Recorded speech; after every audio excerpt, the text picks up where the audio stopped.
In front of me is Motorola Edge 70 Pro, and today I would like to show you how you can operate vibration settings.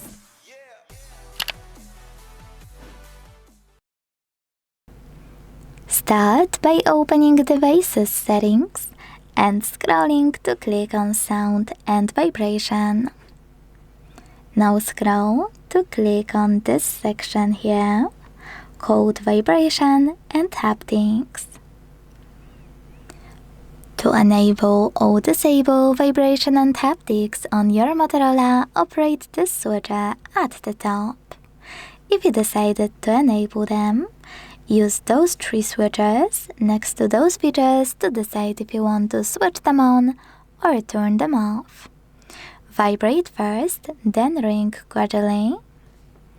Vibrate for answered calls. Or synchronized ring vibration.